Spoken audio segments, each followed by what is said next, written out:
All right, yo. Welcome back to the Grow with Nico podcast. Today we have Prince. We're mixing it up a little bit because I forgot my tripod. So we're gonna do this a little bit different. You guys are gonna walk and talk with us. We're currently at Hugh Birch Taylor State Park, which is beautiful. And I'm gonna hand it off to Prince to introduce himself. And that way we'll get this day started. Prince? Let's do it. What's up, guys? My name is Prince. I moved to Fort Lauderdale about 9 months ago. I've come from Northern Virginia, so away from the cold, here next to the beaches, the warm weather, what's there not to like? A little bit by myself, things I like to do. I enjoy playing basketball, doing art, dance, and really the main, I would say, biggest thing in my life right now is self-improvement, self-evolution, and seeing, what this life has to offer and how much we can actually maximize our potential. So, yeah. I love it. And that's genuinely why I wanted to start this and do this podcast with Prince. Every time that we have a conversation, I always walk out of it with so many nuggets of gold that make me so happy and completely shift my perspective on the week ahead, which is why I'm super excited to come together and talk a little bit about more and dive deeper into some of these things that we've touched up on the past, but that I'd love to take a deeper dive into. So to kick this off and to get this started, obviously in your intro, you mentioned evolution. So and obviously a big thing that everyone wants to do is find ways to evolve and continuously improve. And I feel like if we're not changing, we're not growing. If we're not growing, we're doing something wrong. So what are some ways that you've seen the most evolution over the last year or so, or on this journey you've been on? Mm-hmm. What are some of the ways that has allowed you to kind of enter into that space and evolve as a human and as Prince?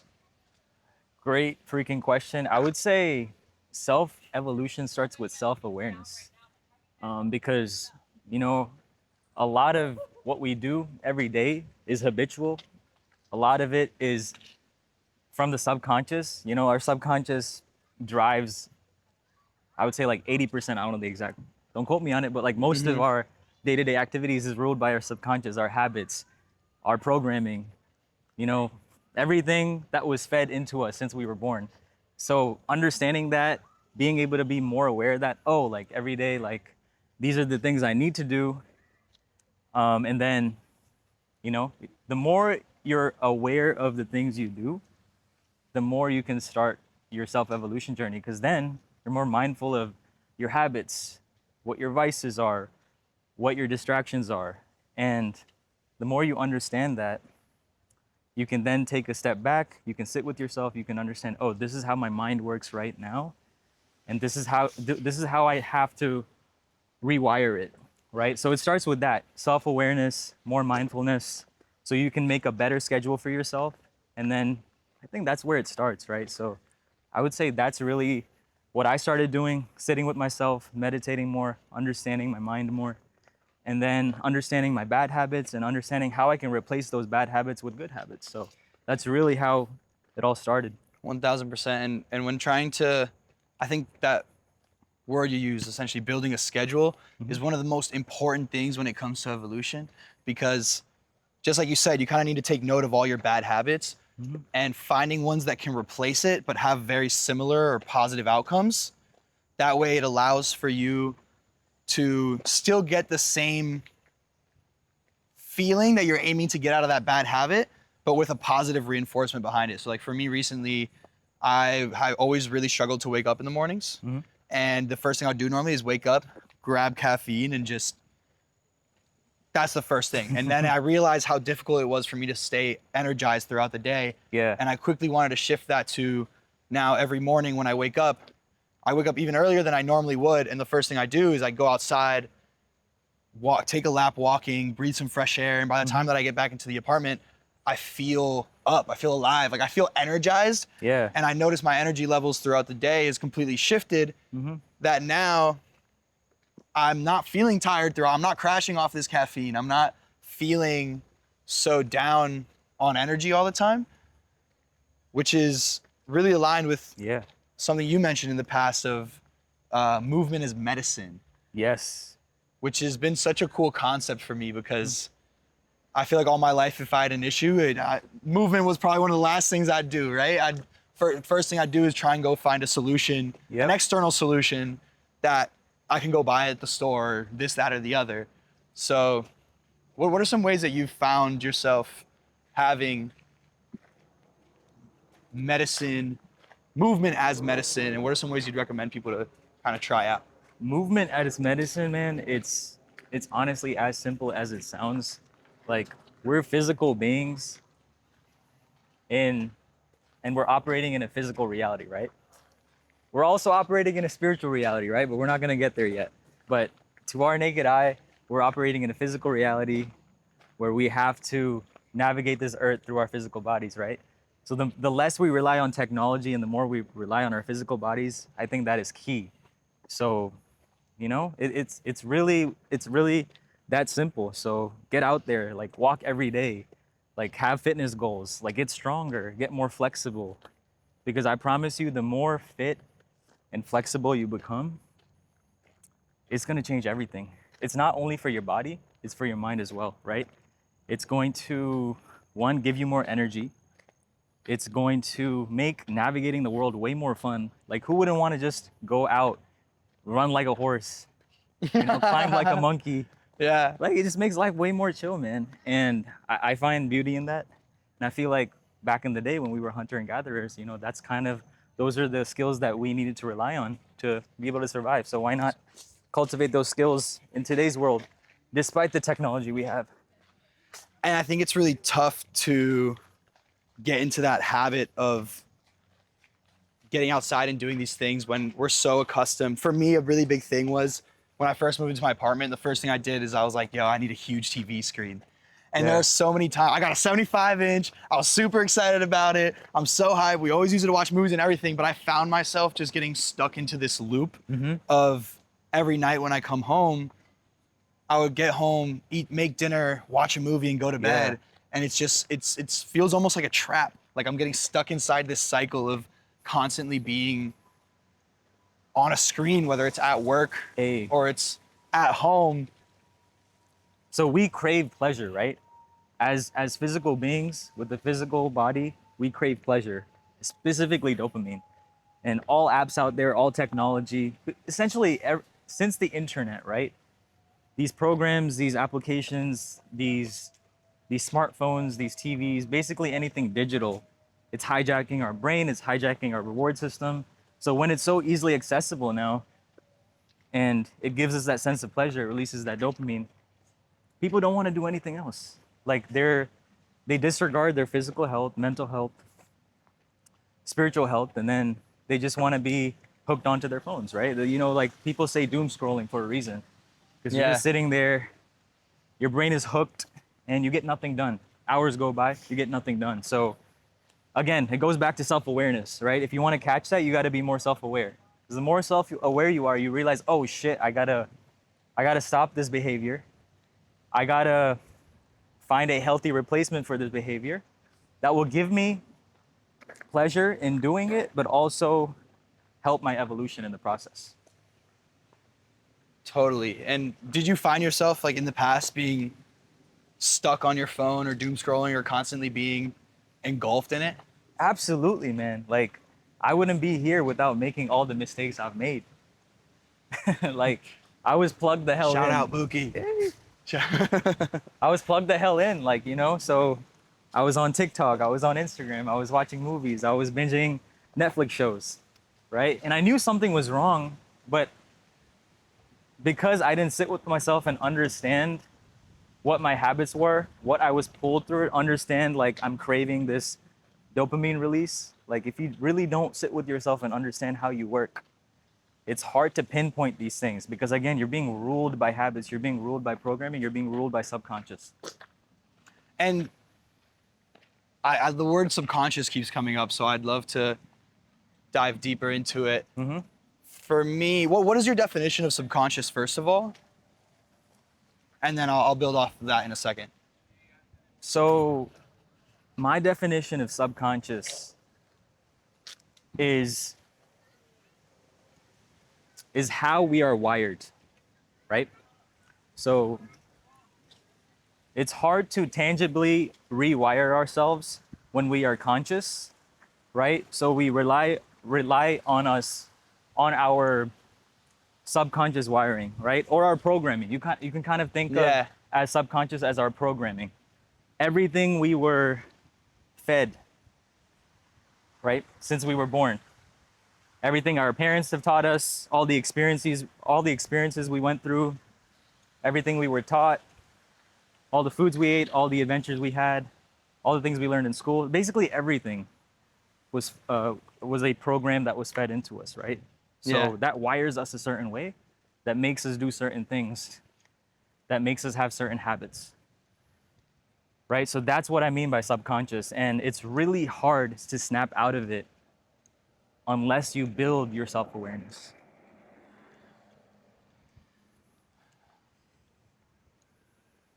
And understanding your subconscious, I believe, will also help understand and allow yourself to build out a schedule. Like you were saying earlier, like how can we create that evolution? Is building a schedule that allows for you to understand what you are normally preset to do and how you can either A, avoid it, or B, change it. A really big thing for me that has allowed for me to evolve over the last year, 2 years insanely, was understanding the habits that I had. But my biggest trick was habit stacking. So essentially, if I'm trying to create a new method of being, so to speak, Yeah. and I know that there are certain things that I do every single day, I'll just stack a habit on top of it. So let's say what I really wanted to do, this is like the most simple version of it. If I wanted to take vitamin C every single day because I wasn't taking enough vitamins, I wasn't feeling great all the time, I was getting sick constantly, I keep my vitamin C next to my toothbrush because I brush my teeth every day and I instantly grab vitamin C.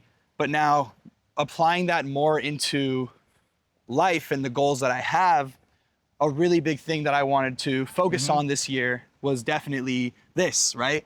Is building Grow with Nico, building this audience, getting to connect with people, getting to help people more than just the people I can directly touch, and allow for me to be able to connect with those outside of just my direct reach.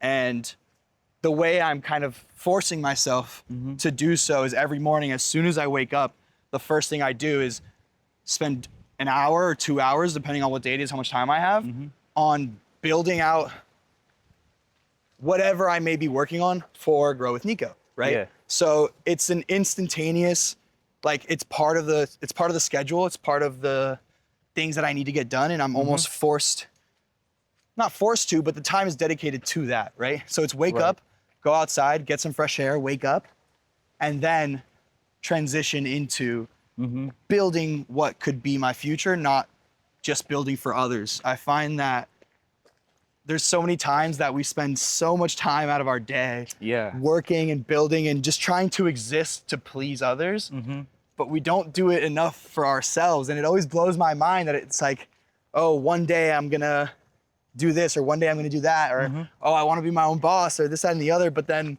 how many hours a week are you spending towards making others pockets heavier, and how many hours a week are you spending towards improving yours?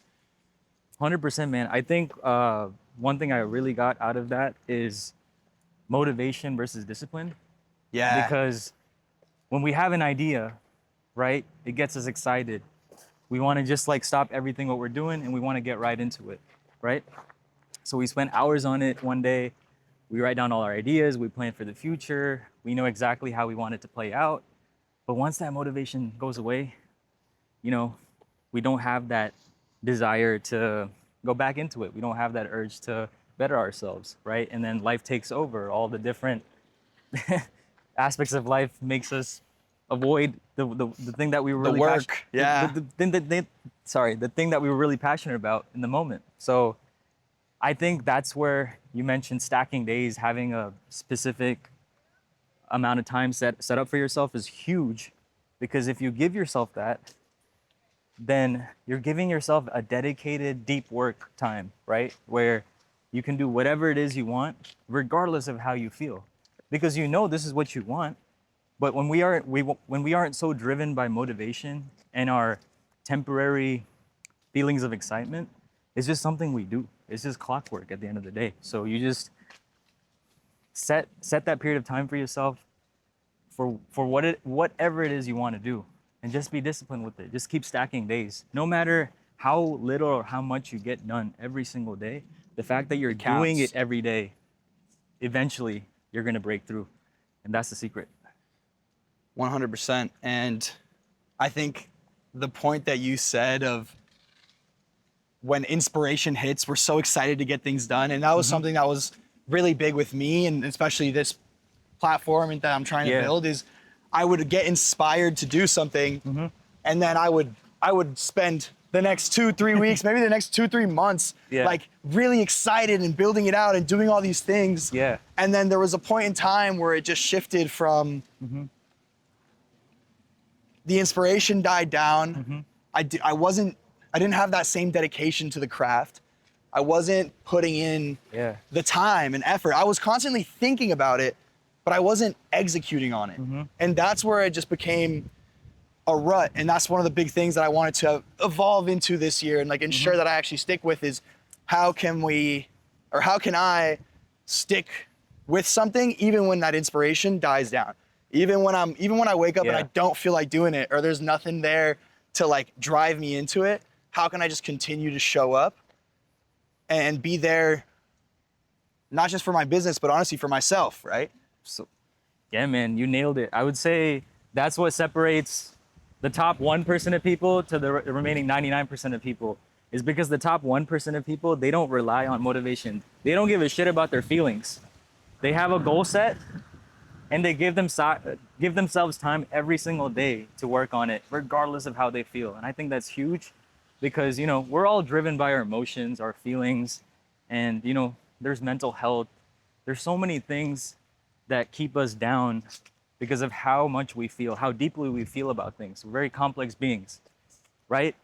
But to understand that all feelings are temporary, right? And not get too attached to how you're feeling, you know, can go a long way, because the more you realize that, you don't get sucked into a bad moment or a bad period of time. Obviously things happen, right? There could be traumatic things that happen to anyone, and those things should be felt and processed. I'm not saying to avoid those things, but on like a everyday or weekly, even monthly basis, you're gonna have lows. You know, understand it's just a temporary feeling. And then once you've given yourself to experience that thought or whatever it is that makes you feel down, because ultimately I think that's what stops us from staying consistent, is being too invested in how we feel. So reducing that refractory period is huge. That's a really interesting way of looking at it, of disconnect your work from your emotions. Yes. And for many, and I know for myself, that's definitely one of the most difficult things to do. I think I'm a very emotional worker, so to speak.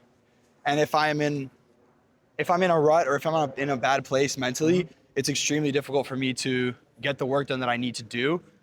But by being able to notice or disconnect the way you feel from the things that you output and the way that you create is definitely like a hack, right? Yes. To be able to execute upon those things. Yeah, and I think this is where the spiritual changes everything.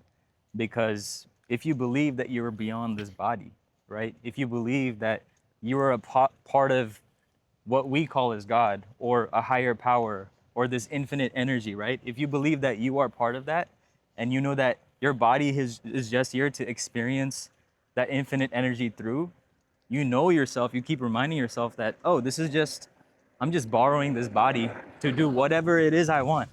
So regardless of what life throws at me, it's just an experience. It's not actually me. I'm just the vessel that's experiencing it. So the more you detach from your thoughts and your body, the easier it is to get over things. And that's where really the spiritual has changed my perspective on things and allows me to keep moving forward, because I don't get too attached with this temporary physical body or mind that comes with being here. Yeah, so it's very much so, it's like you essentially pull yourself out into a third person view and say, that really sucked, but it shouldn't affect the way that I see the outcome for the future. It's kind of the best way I could put that is kind of like in video games when something happens or you die or whatever. You most times it's not first person, so you don't really feel it. Yeah. So watching something happen, GTA is a game I played a lot. It's Yeah. like, dang, I just lost that car. Oh well, next mission. Or Yeah. kind of gamifying life in a way to make it so 100%. that. And we wanted to touch on the topic of like divine timing. Everything happens for a reason. You know, it goes back to that. I don't think any low is just a low that happens out of random. I think you're meant to go through it to process and feel and take lessons that you can apply going forward to improve your future self, right? I think that's what life is about. It's this, I kind of look at life as this huge blank canvas that we create art on throughout our whole lives. And by the time we're done with it, it's just this beautiful museum of different canvases with different art pieces that we call life, different highs and lows, experiences, relationships, friendships, jobs, businesses, family, friends. You know, that's how I look at it. And, you know, we borrow it, we borrow the suit, we live life. And I think that perspective changes a lot. Because I feel like the more we identify with things, the more we attach ourselves to things, that's when it comes in the way of our goals. Yeah, and it's tough sometimes to not grow attached to items or others or whatever it may mean, and understanding that sometimes the most comfortable option isn't always the best option, or isn't the option that will allow for you to grow the most.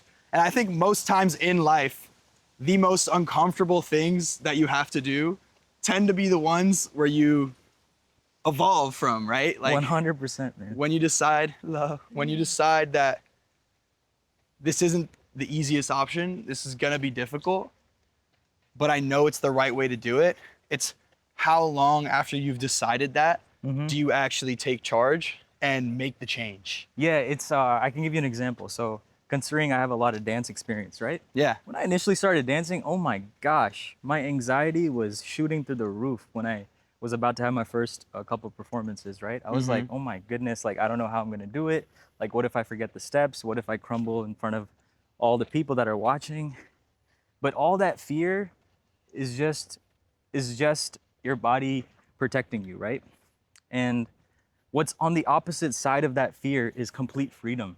When you actually tell fear is that, hey, this is okay. This is not a real threat. This is something I've put so many hours in, and I'm gonna kill it. And you actually do it, and you reinforce, you inform your fear that, hey, it's okay. Like, you know, this is not a real threat. And oh my goodness, the Yeah, feeling you're not gonna die afterwards- from this. Yeah. Exactly, and I think that's huge. I think understanding what actually puts you in danger versus just a feeling. You train that system. The opposite side of it is always going to make you feel free.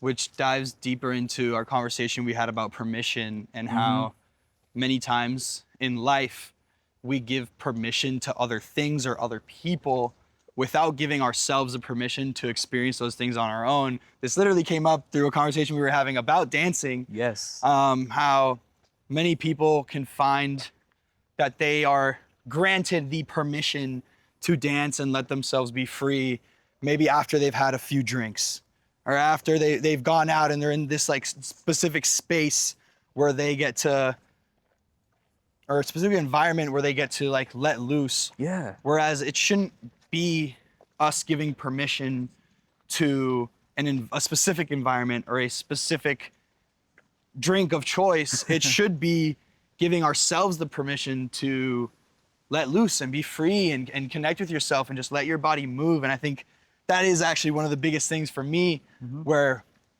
movement is medicine, is for me, like dancing, just as it is for you, is like the freedom of letting loose and letting our bodies perform and just move with music is genuinely like medicinal. It makes me feel like it's the few times when I feel the most connected to myself and connected to this earth and connected to the things that are around me, and it brings me joy in a way that most other things don't. It's pure joy and bliss. Like you're doing something you love doing, you're physically moving your body, you're releasing all these feel-good chemicals, right? It's just everything. Everything is working in unison to give you a beautiful experience. And I think that's why it's not just dance, like any physical activity, I'd say it does a lot more than just the act of doing it, right? It could be a sport. It could be drama, it could be acting, like whatever it is, right? You're able to express yourself. And you're able to disconnect from the emotions that you would normally feel. Like in a way, for me, like you said, like feeling embarrassed when I'm in a space where I feel comfortable to move and to dance and to just be myself unexcusably. It almost, you could be in a crowd full of people and feel like you're completely alone, and you're just completely detached from everything that's going on outside of that space, but you feel kind of where you were saying earlier, kind of in that third person, in the outside camera. Of course. Yeah, man. I would say that's also called the flow state, Yeah, no pun intended. right? Where kind of time stops and you're just in the moment. I call it the present moment, right? I would say the more you're tuned into the present moment, you're almost at a state of flow, or you are in a state of flow, where you're past, where your thoughts don't matter, where what's happening next doesn't matter, where your fears don't matter. You're just expressing. You're just expressing through all the experiences you've went through, all the hard work you've endured, and you're just expressing yourself and you're just being free. And I think it's a beautiful feeling. And I feel like the more you find those types of outlets, the more you are able to be in flow and enjoy the present. Being present is definitely something that I've been trying to work on, and understanding how to stop living in the past or stop living in the future. I feel like our whole lives, we've kind of been trained to either worry about what's coming next. What's your 1-year plan? What's your 5-year plan? Where are you going to be? Where are you financially going to be? Where are you physically going to be? Where are you this, that, and the other? And the list goes on and on and on. And so many times I feel like I'm just climbing this tall mountain that there's so many times where I'll get to the top of a mountain, I'll reach that peak that I told myself, like, this is the goal, this is where I want to be. And as soon as I get up there, I'm like, I don't even know if I like it up here, you know? I know exactly what you mean. Yeah, we spend so much time hiking and climbing and just always trying to continuously evolve towards this like ideal version of our lives. But sometimes as soon as I get there, or maybe it's all along the way, I'm just like, I don't know if I actually want this. Or I thought I wanted this, but now that I'm here, I'm totally disconnected from it. I'm not content, or sometimes I'm not even excited or happy about it. Yeah, And go ahead. I was just gonna say, as cliche as it might sound, it is always about the journey, not the destination. For sure, for sure. So, and some of the most challenging moments, the ones that you get to overcome and come out the other end stronger or better or evolved in a certain way, are the best ones, right? 100%. It's part of the struggle. Yeah, and you're talking about creating a schedule, right? Yes, you're gonna go through your schedule. That's gonna help you get to where you want eventually. But don't treat your schedule ever as just a checklist. Every single thing you do on your schedule, try to be fully immersed in that. Try to be fully present in that. Because the experience of you actually doing it and being there for it and not being worried about anything else other than what you're doing is what's gonna give you that sense of pleasure from it, not only, but that sense of growth, purpose. Everything comes with being more aware in what you're doing. Yes, we can have things we need to accomplish, but it's how we approach those things and not just look at them as like, oh, these are these things I need to check off and then I will get to this destination. No, I agree, we will get there one day, but it's literally about being there every single day. You can even take it being there every single moment, right? As hard as it seems, the more we train our minds to do that, I think that's what it's about. It's about enjoying every step of the way, not just where you're trying to be. 100%. And Totally. as you're enjoying every step of the way and you're getting things done, you're just going to appear there. It's going to be bestowed upon you. Like, you're going to get to where you want to be. My biggest thing when building a schedule, I think so many times we think of a schedule as like a calendar, right? As a, what am I gonna get done in a week? What am I gonna get done in a month? Where I've found the most success is not building a schedule around my week or building a schedule around my month.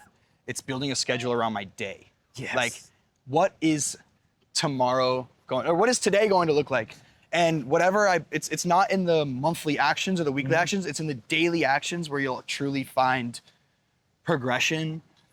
And like you said, you just start compounding all this work and effort over and over and over again. And as long as you're doing it every day, it turns into, it's like compound interest, you know what I mean? Yeah. Do it for years and years. And at one point, the interest is gonna take over, right? The work that you've put in over the last however many days is what continues to go on. And something a good friend of mine, Danny, taught me was, imagine every day is like a link in a chain. And every day that you do it, you're adding onto that chain. You're adding a link and you're adding a link and you're adding a link.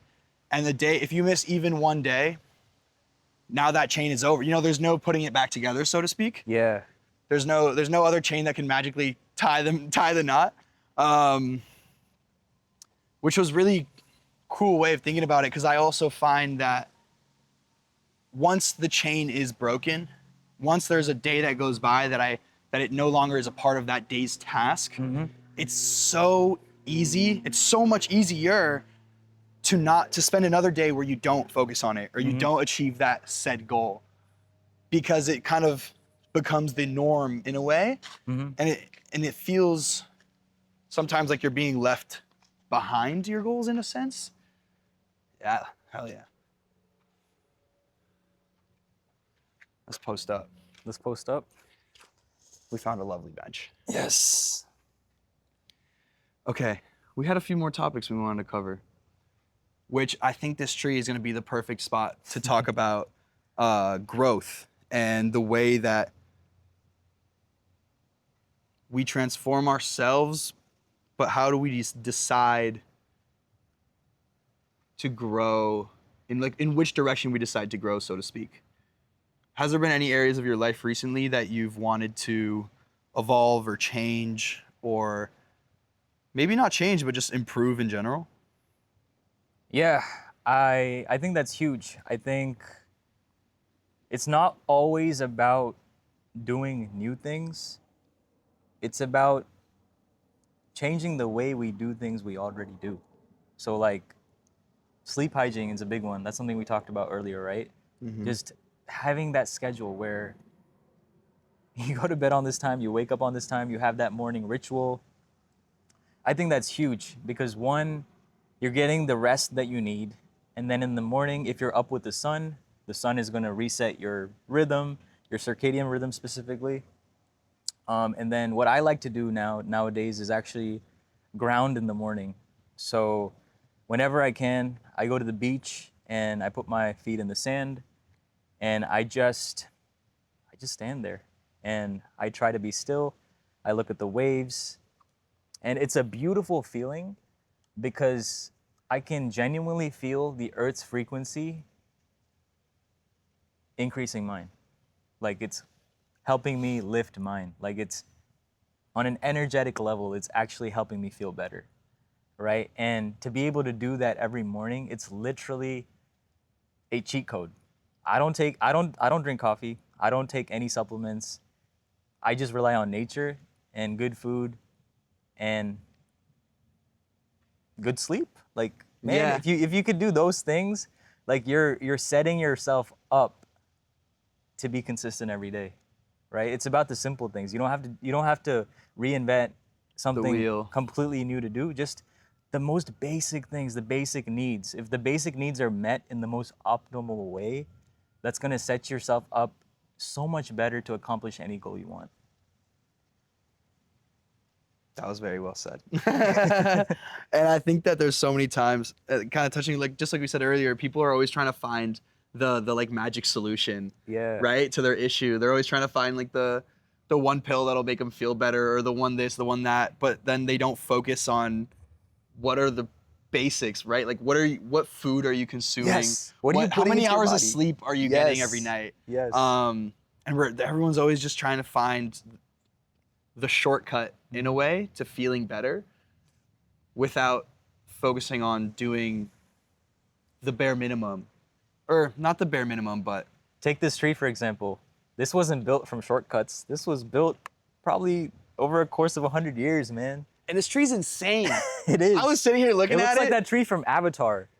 The way the roots are spining and growing into the tree, and it's not just one trunk, it's like It's beautiful. a combination of a ton that all interlink into this huge It's like the tree shade. of life.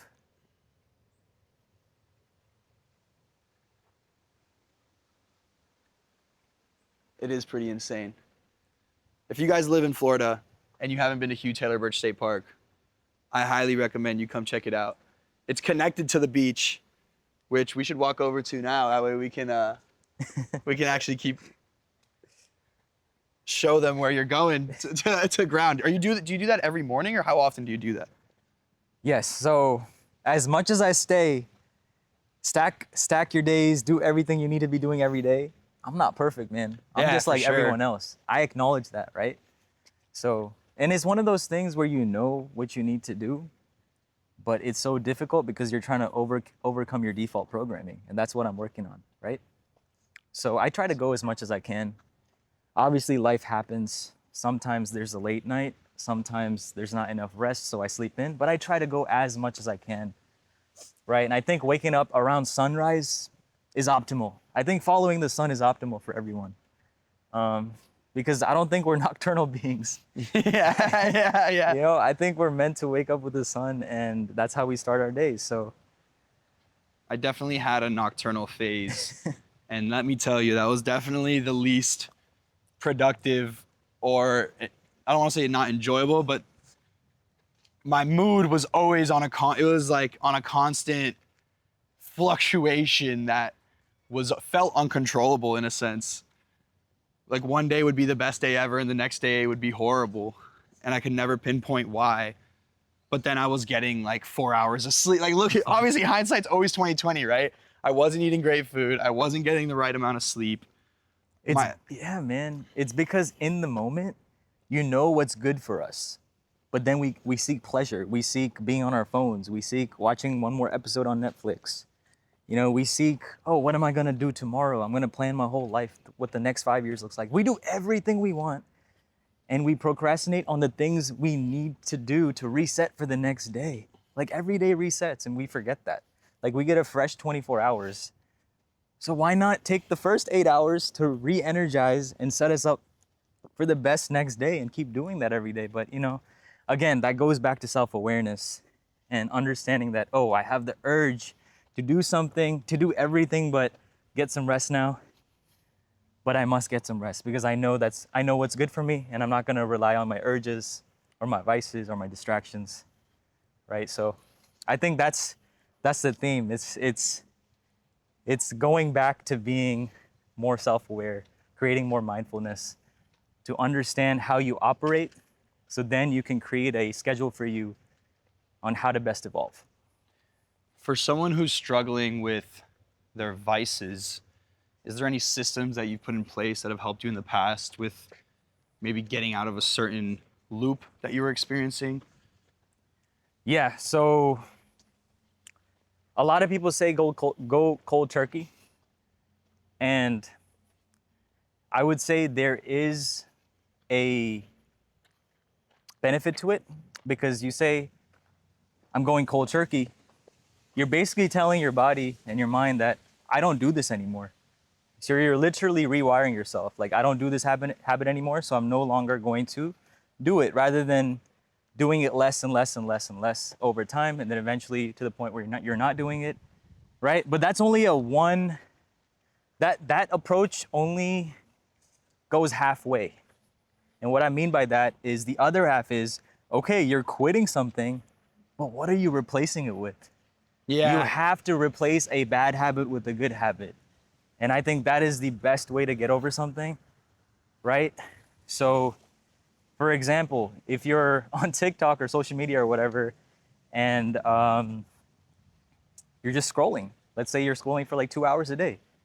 What can you do instead for those 2 hours that will give you maybe not the same sense of pleasure, but something that will actually aid you in your evolution and not actually hinder it, right? So maybe it's reading a book, maybe it's reading a self-help book instead of browsing social media. So you got to find that healthy replacement. So yes, quit it completely, don't ease into it, but find that healthy replacement. I think having that two-folded approach, it does wonders. It does wonders for sure. I've definitely used it in the past a ton. And like I was speaking to earlier, you need to find something that gives you the same outcome in a sense. Maybe it's something that comforts you or something that gets you out of your head. Yeah. And a lot of times, a big one for me was I'm trying to get back into it now, but it was running. For me, whenever I used to be stressed out, I would have a drink or I would do something that just wasn't a positive reinforcement to the issue, so to speak, just to find comfort quickly. Yeah. But I very quickly, one day I was like, okay, this needs to change. I was finding myself in a stress period of my life and I was like, I cannot be drinking every day. It just cannot be good for me. So I shifted into running and running felt so meditative and I'm not a good runner. And honestly, that alone made it so great. Like it's very similar with hot yoga of like, you're putting your body in a condition where you're struggling, but in a way it's great because you're putting yourself in a position where all you can think about is the run or the practice, or the heat in a hot yoga, right? Yeah. And it disconnects you from those emotions that were bringing you down and it puts you into a state, like a meditative state in a way. State of flow. Yeah, a state of flow. Where have you found yourself finding flow, a state of flow in your life recently? I would say doing whatever you're passionate about instantly puts you in a state of flow. So that's obviously going to be different for everyone, yeah. right? So as I open with this, basketball was huge for me growing up. That actually helped me get through all of college, honestly.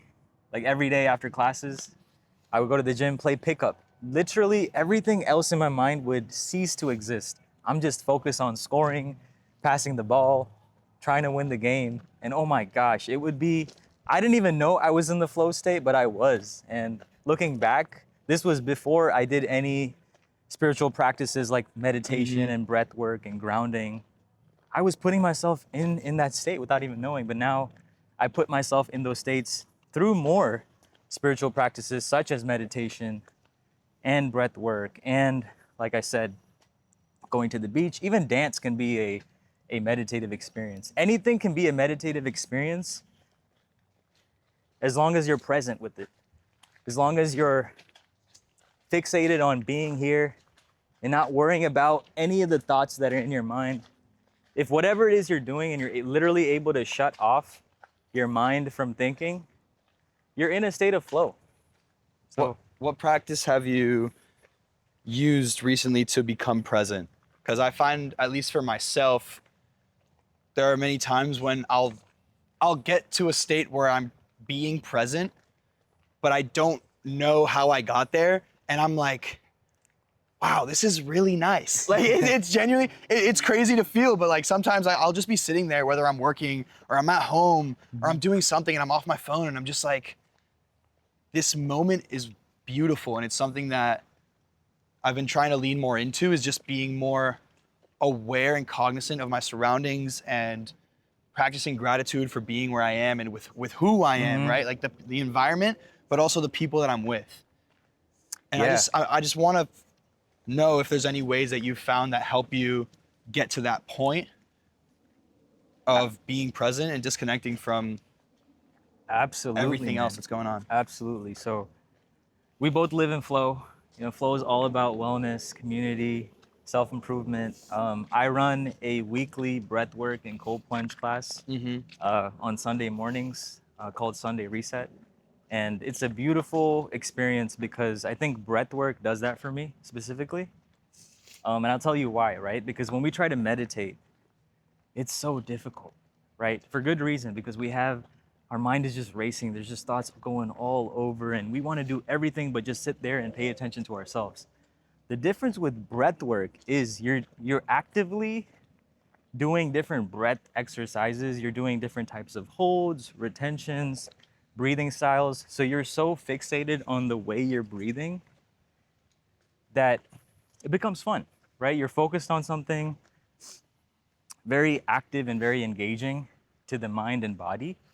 And eventually, once you complete the breath work aspect of it, you actually fall into a meditation naturally as an outcome of the breath work. So it's kind of like a cheat code to get into that state of meditation.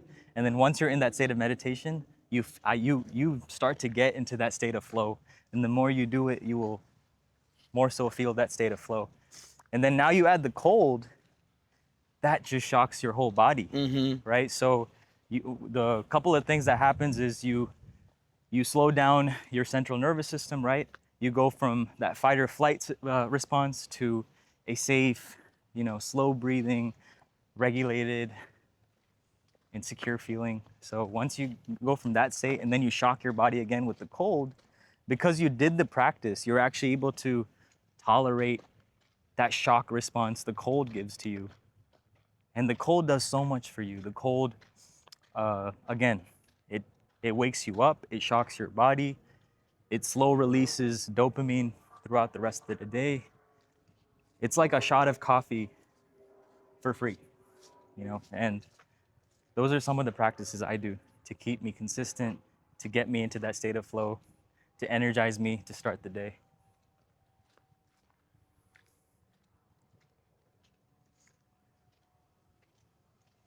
It's beautiful how, and I think we've both kind of started to lean into this in both of our lives, is starting the day in a positive note, in a positive manner.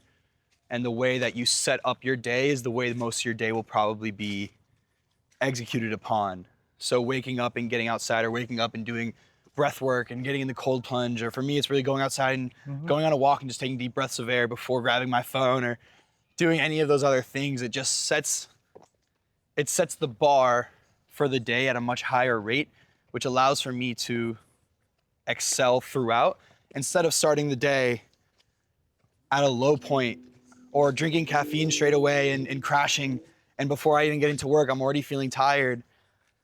It's how can we raise, like you said, what was the word you were using before? Your like preset vibration. Raise your frequency. Raising your frequency. It's essentially setting your frequency at a higher rate at the beginning of the day, which should hopefully allow for the rest of the day to follow upon that. Absolutely, man. Was there any other topics we wanted to cover? Let me think. We did about an hour. There's one more. There's one more question I've got for you.